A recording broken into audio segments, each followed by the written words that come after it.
Right now, we're going to talk about money. I get money, I got stuff.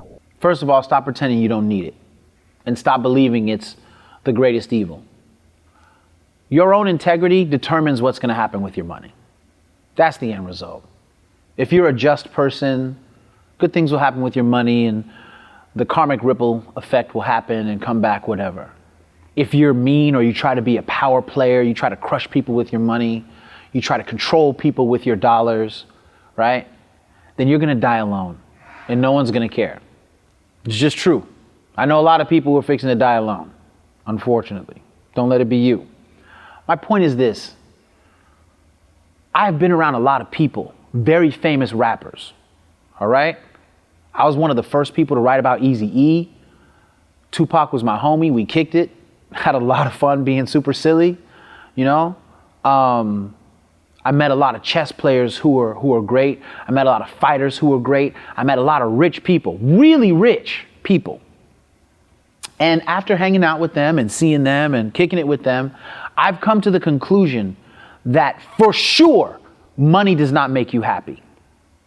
I know a lot of really sad rich people who outwardly, when you see him, you're like, oh, he killing it. Got the fresh suit, got the car on 3 wheels like that. Yeah. But then he goes home.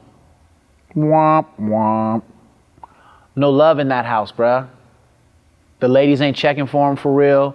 All his homies are around him just so they can get a little something on the side. No one's checking for him because of the way he conducts himself with his money, because of the lack of his integrity, because of the lack of their character.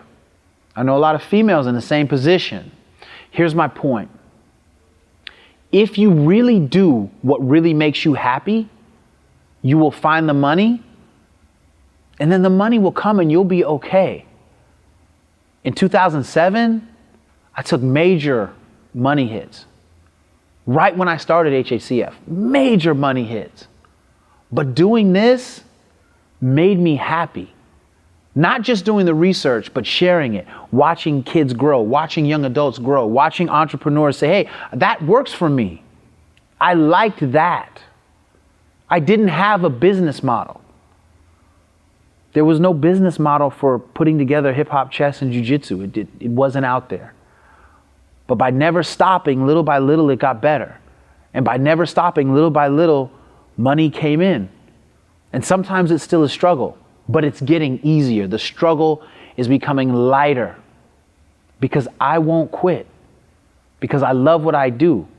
And so you need to take the time to figure out what you really love to do and put the action into that. When people say to me like, this is who I am, or that's who I am, the thing that I've come to conclusion, that my main filter for understanding who a person really is by what they study and the actions that they take. If you say you're about business, but you ain't reading about business and doing business, if you say you're about football, but you be at the house, if you say I'm an MC, but you be in the studio smoking weed with chicks more than you be on the mic and perfecting your craft, you ain't an MC. If you say I'm trying to be a real MMA fighter, but really you just sit on the boards bickering about Holly Holm more than you be doing your drills, taking cracks to the jaw and working on that kick, I'm not feeling it. Nobody could stop me from doing hip hop chess. I went through a lot of pain. It took me forever to write this book. I didn't even have a curriculum when I started. I just knew that something great could come of it. And so that's me, not asking you to do what I do. Figure out who you are and exactly what you want. No one can choose that for you. But once you've taken the choice, take the actions consistently to make it happen. It won't happen overnight, but if you don't quit, you're going to rise. Now go be great.